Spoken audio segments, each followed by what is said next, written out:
মহারাজের জয় হোক। কি ব্যাপার প্রহরী, অন্তদন্ত হয়ে সভায় আসার হেতু? মহারাজ, নবাব বাহাদুরের দূত এসেছেন। তিনি মহারাজের সাথে সাক্ষাৎ করতে চান। সাত সকালে কি গেরো?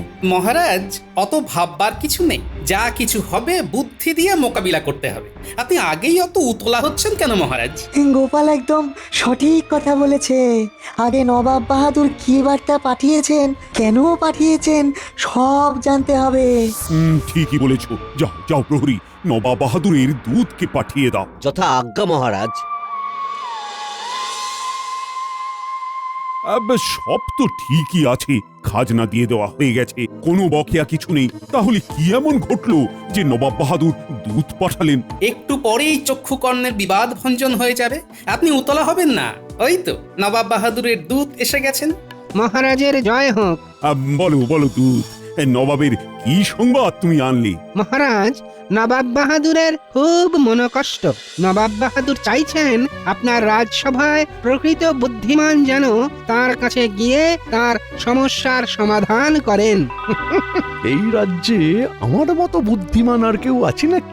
আমাকেই তো যেতে হবে। গোপাল, কি ব্যাপার বলো তো? মানে নবাব বাহাদুরের মনোকষ্টের কারণ কি হতে পারে? সেটা তো এখন থেকে বোঝা অসম্ভব মহারাজ। এটা জানবার জন্য তো আমাদের কাউকে ওখানে যেতে হবে। এটাই সুযোগ নবাব বাহাদুরের কাছে আসা। একবার যদি নবাব বাহাদুরের মনোকষ্টের কারণটা জানতে পারি আর তার সমাধান করতে পারি, তাহলে আর আমাকে পায় কে? ঠিক আছে দূত, তুমি এখন বিশ্রাম নাও। আমরা আলোচনা করে খুব তাড়াতাড়ি আমাদের রাজ্যের প্রকৃত বুদ্ধিমানকে পাঠাবো। আমাকে এখনই ফিরতে হবে মহারাজ, আমাকে আজ্ঞা দিন। ঠিক আছে ঠিক আছে, আজ্ঞা দিলাম। তুমি সাবধানে মুর্শিদাবাদ যাও। তাহলে কে আমার রাজ্যের প্রতিনিধি হয়ে নবাব বাহাদুরের কাছে যাবে? বিজ্ঞানী, আজ তুমি বল। মহারাজ, বিজ্ঞানী বলার আগে আমি কিছু বলতে চাই। আসলে এই সমস্যাটা কিন্তু খুব জটিল বলেই আমার মনে হয়। এ আর নতুন কি বললেন মন্ত্রীমশাই? জটিল না হলে কি আর দুধ পাঠিয়ে সাহায্য চান? আমার মন্ত্রী ওরকম। আসলে সমস্যাটা কিন্তু খুব জটিল বলেই মনে হয়। যেন নতুন কিছু বলছো। বলো বলো, তাড়াতাড়ি বলো, তুমি কি বলতে চাও? আমার মনে হয় আমি মন্ত্রী মশাইয়ের কথার ভাবটা বুঝতে পেরেছি। মহারাজ, মন্ত্রী মশাই এই সমস্যাটা সমাধান করতে চান কি, তাই তো? ওরে বাবা, তুমি তো সাংঘাতিক মানুষ, মনের কথা পট করে জেনে ফেলছো। এটাই তো অভিজ্ঞতা মহারাজ। অভিজ্ঞতাই তো আমাকে পরিপক্ক করে তুলেছে। নেই মন্ত্রী মশাই, আপনি আপনার মনোবাসনা মহারাজকে জানান। হ্যাঁ হ্যাঁ, ছেড়ে কাশো। হ্যাঁ মহারাজ, আমি আপনার মন্ত্রী। আমি ছাড়া এই সমস্যার সমাধান করার মতো আর কেউ নেই। ঠিক আছে, তবে তাই হোক। কাল তুমি নবাব বাহাদুরের দরবারে চলে যাও আর সমস্যার সমাধান করে চলে এসো। যথা আজ্ঞা মহারাজ। আমি অনেক কিছুই করতে যাব, এই অপমানগুলো আমার সব মনে থাকে। কাজটা কি ঠিক হলো গোপাল? মন্ত্রীমশাইয়ের বুদ্ধির উপর আমার কোনো কালেই বিশ্বাস ছিল না, আর আজও নেই। মন্ত্রীমশাইয়ের মাথায় বুদ্ধি নেই মোটে, কুবুদ্ধি ভরা মাথা নিয়ে মুর্শিদাবাদ ছোটে। কি গোপাল, চুপ করে কেন? কিছু বলো। মহারাজ কিন্তু তোমাকে চেয়েছিলেন, তুমি গেলেই মহারাজ খুশি হতেন বেশি। কে বলেছে আমি যাব না? আমি ভেবে নিচ্ছি আমাকে কি করতে হবে। ও বাবা, গোপালের হয়ে গিয়েছে ভাবা। তাহলে কেন মন্ত্রী বাড়ালো থাবা? মন্ত্রীমশাইয়ের মনটা আমি পড়ে নিয়েছিলাম আগে ভাগেই। উনি যে প্রবল বুদ্ধি ধরেন সেটা তো দেখাতে হবে। আমি একটু দেখাবার সুযোগ করে দিলাম। আমি আবার মহারাজের কাছে যাব এবং আমি যে লুকিয়ে মুর্শিদাবাদে যেতে চাই সেটা মহারাজকে জানিয়ে আসব। লুকিয়ে মানে? ছদ্মবেশ ধরে। বাহ, এটাই তো আমরা চেয়েছিলাম। সেটা আমিও বুঝেছিলাম, তাই তো আমি তোমাদের সাথে আমার মত বিনিময় করলাম। আমি যাব, তবে গোপাল হিসেবে নয়, একেবারে ভিন্ন রূপে, ভিন্নভাবে। ছদ্মবেশ ধরে গোপাল যাবে দরবারে, মন্ত্রীমশাইয়ের কুবুদ্ধি যাবে ছাড়খাড়ে। মহারাজ, আপনাকে খুব চিন্তাগ্রস্ত দেখছি। কি হয়েছে মহারাজ? একটু অন্যরকম ঝামেলা এসে পড়েছে। কি এমন ঝামেলা যেটা মহারাজকে এতটা চিন্তায় ফেলেছে? নবাব বাহাদুরের দূত এসেছিল। নবাব বাহাদুর বার্তা পাঠিয়েছেন যে তিনি খুব মনোকষ্টে আছেন। মনোকষ্টের হেতু? সেটা উনি কিছু বলেননি, শুধু বলেছেন যে আপনার রাজসভার প্রকৃত বুদ্ধিমানকে পাঠাতে। ব্যাস, আর কি চিন্তা মহারাজ, আপনার কাছে তো গোপাল আছে, পাঠিয়ে দিন গোপালকে। ভেবেছিলাম তো তাই, কিন্তু আমার মন্ত্রীটা সবকিছু একেবারে ঘেঁটে দিল। বুঝেছি, আপনি নবাবের মনোকষ্ট কমানোর জায়গায় আরো বাড়িয়ে দিলেন, তাহলে তো চিন্তার বিষয় আছেই। রানীমা, গোপাল দাদা আপনার সাথে দেখা করতে এসেছে। নিন, আপনার মুশকিল আসান এসে গেছে। দেখুন কি বলতে এসেছে আমাদের গোপাল। দাসী পাঠিয়ে দাও। মনটা কিরকম হালকা হয়ে গেল গোপালের আগমনে। রানী, তুমি তো জানো না, গোপালই তো মন্ত্রীকে পাঠাতে বললো। নিশ্চয়ই এর মধ্যে গূঢ় বিষয় আছে। প্রণাম মহারাজ। প্রণাম রানীমা। একটা কথা নিবেদন করার জন্য আপনাদের দুজনের সাথে দেখা করতে এলাম। এই রাতে না দেখা করলে তো আর সময় পাবো না মহারাজ। তার মানে তুমি কি কোথাও যাচ্ছ নাকি? এই আমাকে একটা বিপদের মধ্যে ফেলে তুমি আবার কোথায় যাচ্ছ? কোথায় আর যাব মহারাজ, ভাবছি অন্যরকম বেশ ধরে মুর্শিদাবাদ যাব। তুমি মুর্শিদাবাদ যাবে? তবে আগে বললে না কেন? মন্ত্রীকে পাঠিয়ে দিলাম। মন্ত্রী মশাই যাক না, উনি ওনার মতো কাজ করবেন আর আমি আমার মতো কাজ করব। আমি একদিকে নবাব বাহাদুরের মনোকষ্টের কারণ জানবার চেষ্টা করব, অন্যদিকে মন্ত্রী মশাই কি করছেন সেটার দিকেও একটু চোখ রাখবো। তুমি কি পরিচয়ে সেখানে যেতে চাও গোপাল? মনোকষ্ট যখন তখন আমি মনোবিজ্ঞানী।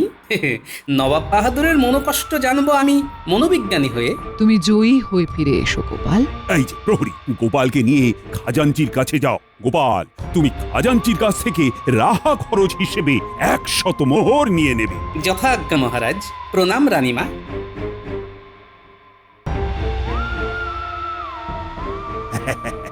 এখন আমার অনেকটাই হালকা লাগছে রানী। হালকা লাগাই স্বাভাবিক মহারাজ, গোপালের উপস্থিতি এমনই।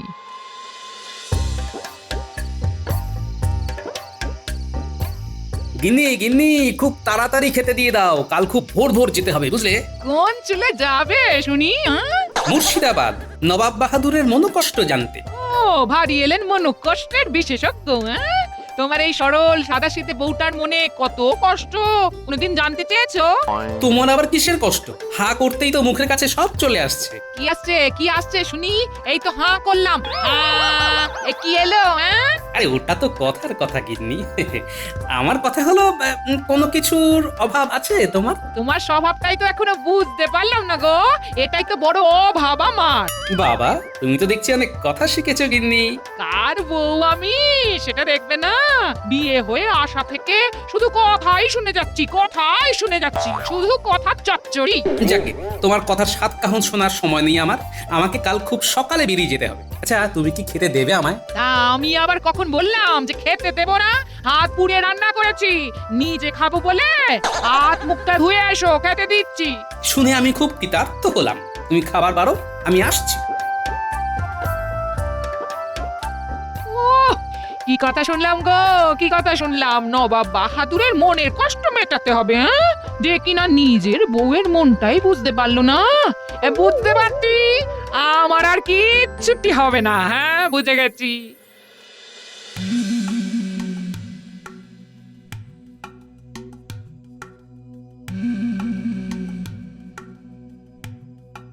জাহাপনা, দেখুন দেখুন, ভালো করে দেখুন, আপনার বয়স কি দ্রুত বাড়ছে। কাল অবধি আপনার দুটো দাড়ি পাকা ছিল, আজ আবার একটা দাড়ি পেকেছে। এর মানে কি বুঝছেন জাহাপনা? এর মানে আর বুঝতে হয় নাকি? আমি খুব দ্রুত বুড়ো হয়ে যাচ্ছি। তোমার কড়া চুল পাকলো বেগম? ওই একটাতেই থেমে আছে জাহাপনা, আমার বয়স থেমে গেছে, আর বাড়বে না। আর আমার বয়স বেড়েই চলেছে। না না, বয়সকে বাড়তে দিলে হবে না। পাকা দাড়িকে এবার কাঁচা করব। ও, কালো রং করে কাচাবেন জাহাপনা? তাতে কি? আমি তো আপনার আয়না। আপনি যতই কাঁচান আমার কাছে আপনি বুড়ো। আর আমার একটা চুল মোটে সাদা, এক ঢাল কালো চুলের মাঝে, আর আপনার তিনটে দাড়ি পেকেছে। যেভাবে এগোচ্ছে খুব শিগগির আপনার পুরো দাড়ি কালো থেকে সাদা হয়ে যাবে জাহাপনা। আর কাটা ঘায়ে নুনের ছিটে দিও না। যেদিন আমার একটা চুল আপনি পাকা দেখলেন তখন আমাকে কি বলেছিলেন জাহাপনা? ভুল হয়ে গেছে, গোস্তাকি হয়েছে। সেদিন আমাকে বুড়ি হয়ে গেছে বলে টিপ্পনি করেছিলেন, আর আজ দেখছেন তো আপনার গুনাহের সাজা কেমন উপরওয়ালা দিচ্ছেন। প্রতিদিন আপনার একটা একটা করে দাড়ি পাকছে জাহাপনা। না, বেগমের সামনে থেকে আমার চলে যাওয়াই উচিত। আমি চললাম। উজির, উজির, আমি খুব দ্রুত বুড়ো হয়ে যাচ্ছি, আমার কি হবে? এ তো ভারী অদ্ভুত ব্যাপার, প্রতিদিন ঠিক একটা করে দাড়ি পাকছে কেন? সেটাই তো বুঝতে পারছি না। কত হাকিম বৈদ্য এলো, কেউ তো কিছুই করতে পারলো না। বুঝলে উজির, এসব গুনাহা, পাপ। জাহাপনা, কৃষ্ণনগর থেকে মন্ত্রী মশাই এসেছেন, আপনার সাথে দেখা করতে চান। কৃষ্ণচন্দ্র কি মাথা খারাপ হয়ে গেল? আমি বললাম সবচেয়ে বুদ্ধিমান লোককে পাঠাতে। মহারাজ মনে করেছেন মন্ত্রী মশাই খুব বুদ্ধিমান। পাঠিয়ে দাও, পাঠিয়ে দাও। আমার মনোকষ্ট না কমাতে পারলে মন্ত্রীকে কারাগারে নিক্ষেপ করব। সেলাম জাহাপানা, শুনলাম আপনার খুব মনের কষ্ট। তাই কষ্ট লাঘব করতে এলে, তাই তো? দেখি তুমি কেমন আমার কষ্ট লাঘব করতে পারো। আপনার মনের কষ্টটা আমার কাছে বলুন। কিছু বুঝতে পারছো না তো জাহাপানা। বলি, চোখের কি মাথা খেয়েছো? আমার 4টে দাড়ি যে পেকে গেছে সেটা দেখতে পাচ্ছ না? পাচ্ছি, দেখতে পাচ্ছি, পাবো না কেন? কুচকুচে কালো এক রাশ দাড়ির মাঝে 4টে ফুটফুটে ফর্সা দাড়ি। ভরসা? মন্ত্রী, তোমাকে তো আর এক মুহূর্ত ভরসা করতে পারছি না। উজির, মন্ত্রীকে কারাগারে নিয়ে যাও, বলে কি না ফর্সা দাড়ি। আমার অপরাধ নবাব বাহাদুর, আমি তো সাদা দাড়ি বলিনি, বলেছি ফর্সা। উফ, আবার আমার দাড়ি নিয়ে কথা বলছো। উজির, একে কারাগারে নিক্ষেপ করো। প্রহরী, প্রহরী! হুকুম জাহাপনা। এই মন্ত্রীকে কারাগারে বন্দি করে রাখো, নিয়ে যাও। নবাব বাহাদুর, আমি আর ফর্সা বলবো না, এবার থেকে সাদাই বলবো। আসলে দাড়ি তো সাদাই হয়। আবার আমার দাড়ি নিয়ে কথা বলছে। এই প্রহরী, দেরি করো না, নিয়ে যাও।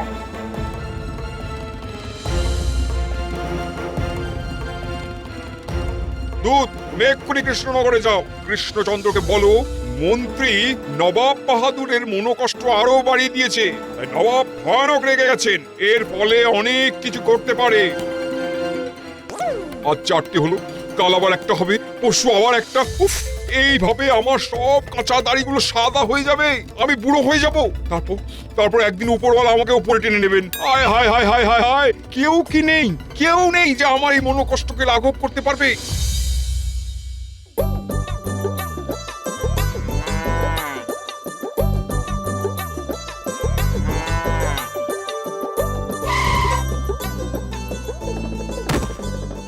এসে গেছি, তাই না গাড়োয়ান? হ্যাঁ গোপাল দাদা। এখন আর আমায় গোপাল দাদা বলে ডাকবে না, এইখান থেকে আমায় ক্ষেত্রপাল বলে ডাকবে। আমি এখানে বিশেষ কাজে এসেছি, বুঝলে? ঠিক আছে, তুমি যা বলবে। তুমি এইখানে গাড়িটাকে রাখো, গরুটাকে জল টল দিয়ে খাবার দাও। এখানে কি আমাকে কিছুদিন থাকতে হবে? হ্যাঁ গাড়োয়ান ভাই, এখানে তোমাকে কিছুদিন থাকতে হবে, বুঝলে?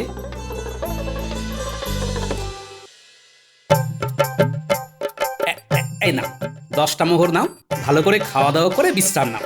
আর কেউ জিজ্ঞেস করলে বলবে এটা ক্ষেত্রপালের গাড়ি, উনি নবাব বাহাদুরের সাথে দেখা করতে গেছে, মনে থাকবে।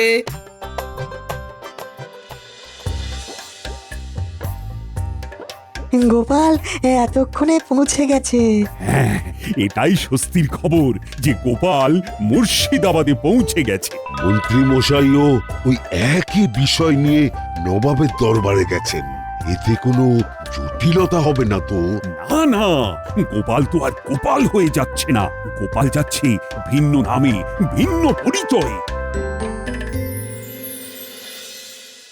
সালাম জাহাপনা, কৃষ্ণনগর থেকে ক্ষেত্রপাল নামে এক ব্যক্তি আপনার সাথে দেখা করতে এসেছে। কৃষ্ণনগর থেকে?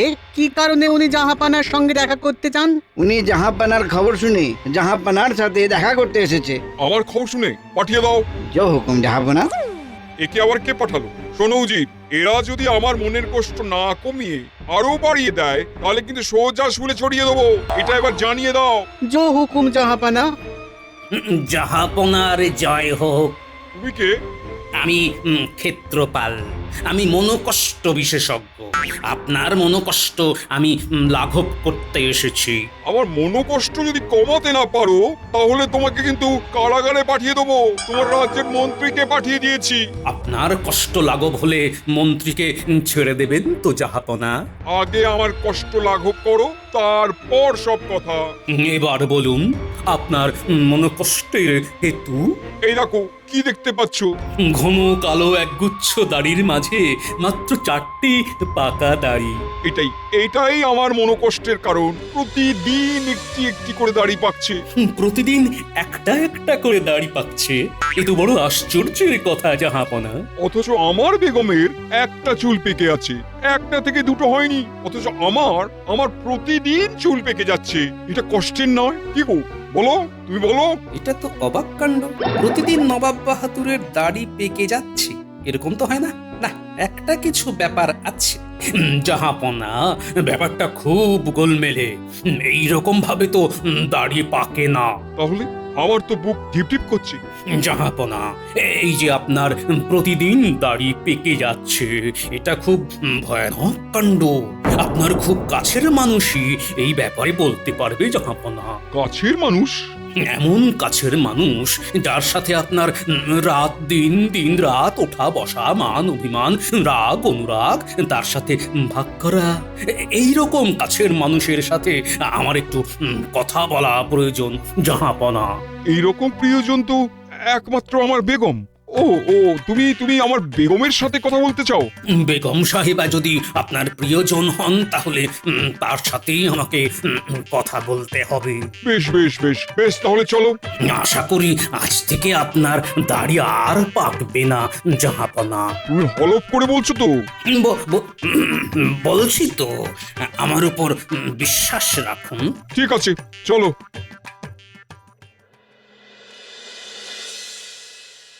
কি ব্যাপার প্রহরী? নবাবের দূত আপনার সাথে দেখা করতে চাইছেন। আবার কি হলো? যাকে ডেকে আনো। মহারাজের জয় হোক। বলো বলো দূত, কি খবর? নবাব বাহাদুর এখন কেমন আছেন? জাহাপানার মন আপনার মন্ত্রীর কথা শুনে আরো খারাপ হয়ে গেছে মহারাজ। নবাব বাহাদুর খুব রেগে গেছেন। এটা বলবার জন্যই আমি এসেছি। আমার বলা হয়ে গেছে, এবার আমি চলে যাব। আমার মন্ত্রী আবার কি বিপত্তি ঘটালো? দেখলে দেখলে মন্ত্রী আমার কোনো জায়গায় গিয়ে একটু ঠিক কাজ করে আসতে পারে না। এখন গোপালই ভরসা।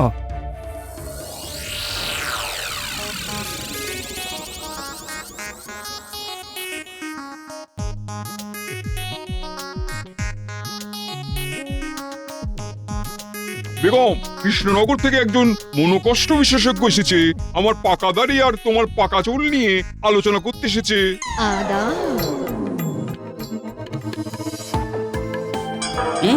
আমি যা ভেবেছি তাই।